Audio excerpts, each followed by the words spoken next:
15 अगस्त 2026 लाल किले के प्राचीर से प्रधानमंत्री मोदी का देश के नाम संबोधन। इस बार भाषण में सिर्फ इंडिपेंडेंस डे का मैसेज नहीं बल्कि 2047 का विकसित भारत का रोड मैप भी नजर आया। Youth, AI, defence, energy, manufacturing और नेशनल सिक्योरिटी से लेकर सप्तधरा तक पीएम मोदी ने कई बड़े गोल्स और अनाउंसमेंट्स का जिक्र किया। आखिर पीएम मोदी ने देश के सामने क्या विजन रखा, चलिए समझते हैं उनके पूरे संबोधन की बड़ी बातें। नमस्कार, मैं हर्षिता एसएनडी मीडिया से। 15 अगस्त 2026 को भारत ने अपना 80वां स्वतंत्रता दिवस मनाया। इस मौके पर प्राइम मिनिस्टर नरेंद्र मोदी ने लाल किले की प्राचीर से तिरंगा फहराया और देश को संबोधित किया। पीएम मोदी ने अपने स्पीच की शुरुआत में फ्रीडम फाइटर्स को याद किया और कहा कि आज का दिन सिर्फ आज़ादी मनाने का नहीं बल्कि नए गोल्स और नए संकल्प लेने का भी दिन है। पीएम मोदी के स्पीच का सबसे बड़ा फोकस रहा विकसित भारत 2047। उन्होंने कहा कि भारत को अपनी आज़ादी के 100 साल पूरे होने तक यानी 2047 तक एक डेवलप नेशन बनाना है। इस गोल के लिए उन्होंने कहा कि देश को बड़े सपने देखने होंगे और उन सपनों को पूरा करने के लिए मजबूत मनोबल होना ज़रूरी है। इस विजन के आगे बढ़ने के लिए पीएम मोदी ने शक्ति की सप्तधरा का जिक्र किया। सिंपल शब्दों में कहा जाए तो ये भारत के डेवलपमेंट के साथ मेजर एरियाज पर फोकस करने का फ्रेमवर्क है। इसमें मैन्युफैक्चरिंग, एग्रीकल्चर और फूड प्रोसेसिंग, टेक्नोलॉजी और इनोवेशन, इंफ्रास्ट्रक्चर और कनेक्टिविटी, डिफेंस प्रोडक्शन, ग्रीन और ब्लू इकोनॉमी और इंडिया के सॉफ्ट पावर जैसे इम्पोर्टेंट हिस्सों के बारे में भी बात की। भाषण में यूथ को भी स्पेशल इम्पोर्टेंस दी गई। पीएम मोदी ने कहा कि भारत की सबसे बड़ी ताकत उसकी यंग पॉपुलेशन है। इसी डायरेक्शन के साथ उन्होंने अगले 1 साल में 1 करोड़ से ज़्यादा युवा भारतीयों को एआई ट्रेनिंग देने की बात कही। साथ ही स्टूडेंट्स और मिडिल क्लास फैमिलीज़ को कोचिंग एक्सपेंसेस को ध्यान में रखते हुए फ्री ऑनलाइन कोचिंग की इनिशिएटिव का भी अनाउंसमेंट किया गया। पीएम मोदी ने टेक्नोलॉजी और एआई को फ्यूचर के लिए इम्पोर्टेंट बताया।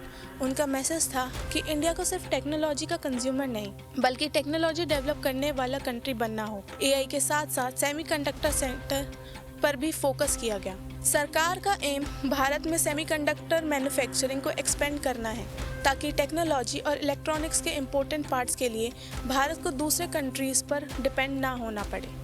आत्मनिर्भर भारत भी स्पीच के एक मेजर थीम रहा। पीएम मोदी ने made in India, vocal for local और डोमेस्टिक मैन्युफैक्चरिंग को प्रमोट करने की बात कही। उन्होंने कहा भारत को अपनी ज़रूरतों के लिए शक्तिशाली मैन्युफैक्चरिंग कैपेसिटी डेवलप करनी होगी। डिफेंस, इलेक्ट्रॉनिक्स, रेलवे कोचेस और दूसरे सेक्टर्स में डोमेस्टिक प्रोडक्शन को भारत की ग्रोइंग कैपेबिलिटी के एग्जाम्पल के रूप में प्रेजेंट किया गया। डिफेंस और नेशनल सिक्योरिटी की बात करते हुए पीएम मोदी ने भारत की सेल्फ रिलायंट डिफेंस कैपेबिलिटी पर भी जोर दिया। उनका फोकस था कि डिफेंस इक्विपमेंट के लिए इंडिया को ज़्यादा से ज़्यादा डोमेस्टिक मैन्युफैक्चरिंग पर डिपेंड करना चाहिए। इसका पर्पस सिर्फ इकोनॉमिक ग्रोथ नहीं बल्कि नेशनल सिक्योरिटी को भी स्ट्रॉन्गर बनाना है। एनर्जी सेक्टर में भी पीएम मोदी ने एक बड़ा टारगेट रखा। उन्होंने 2047 तक 100 गीगावाट न्यूक्लियर पावर कैपेसिटी का गोल बताया। इसका मेन पर्पस इंडिया की ग्रोइंग एनर्जी नीड्स को मीट करना और लॉन्ग टर्म एनर्जी सिक्योरिटी को स्ट्रेंथन करना है। भाषण में एग्रीकल्चर और फार्मर्स को भी डेवलपमेंट के इम्पोर्टेंट पार्ट के रूप में हाईलाइट किया गया। पीएम मोदी ने एग्रीकल्चर को सिर्फ फार्मिंग तक लिमिटेड ना रखकर फूड प्रोसेसिंग और वैल्यू एडिशन के साथ भी कनेक्ट किया। इस अप्रोच का एम फार्मर्स की इनकम अपॉर्चुनिटीज और एग्रीकल्चर प्रोडक्शन को और भी ज़्यादा बढ़ाना है। पीएम मोदी ने स्पोर्ट्स को लेकर भी फ्यूचर ओरिएंटेड अप्रोच की बात की। उन्होंने यंग स्पोर्टिंग टैलेंट को आइडेंटिफाई करने और ओलंपिक्स के लिए स्पेशल टैलेंट सर्च को प्रमोट करने का अनाउंसमेंट किया। मैसेज क्लियर था कि इंडिया को स्पोर्ट्स में भी ग्लोबल लेवल पर स्ट्रॉन्गर पोजीशन बनानी है। स्पीच का एक इम्पोर्टेंट पार्ट नेशनल सिक्योरिटी और नक्सलिज्म को लेकर भी रहा। पीएम मोदी ने आर्म नक्सल वायलेंस के खिलाफ गवर्नमेंट के एफर्ट्स का जिक्र किया और साथ ही दिमागी नक्सल टर्म का यूज़ करते हुए आइडियोलॉजिकल इन्फ्लुएंस को लेकर वार्निंग दी। इस पार्ट में उनका फोकस नेशनल यूनिटी और सिक्योरिटी पर रहा। पीएम मोदी ने नेशनल यूनिटी पर भी स्ट्रॉन्ग मैसेज दिया। उन्होंने कहा कि इंडिया की प्रोग्रेस तभी पॉसिबल है जब सिटीजन्स एक साथ मिलकर कंट्री बिल्डिंग में कंट्रीब्यूट करें। इंडिपेंडेंस डे के ओकेजन पर वंदे मातरम को भी स्पेशल इम्पोर्टेंस मिली। और 2026 के रेड फोर्ट सेलिब्रेशन में इसकी पहली बार सेरेमोनियल रेडिशन हाईलाइट बना। स्पीच के दौरान पीएम मोदी ने फ्लड्स और नेचुरल डिजास्टर से अफेक्टेड लोगों उनके प्रति सिंपैथी भी दिखाई। ओवरऑल देखा जाए तो पीएम मोदी का 15 अगस्त 2026 का स्पीच एक क्लियर लॉन्ग टर्म विजन पर फोकस्ड रहा।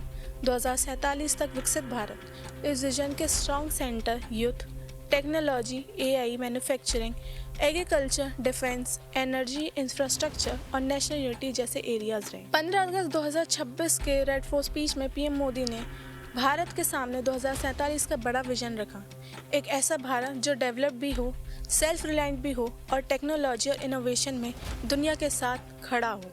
अब सबसे बड़ा सवाल ये है कि इन बड़े टारगेट्स को ग्राउंड लेवल पर कितनी तेज़ी से इम्प्लीमेंट किया जा सकता है। हमें कमेंट्स में बताइए। धन्यवाद।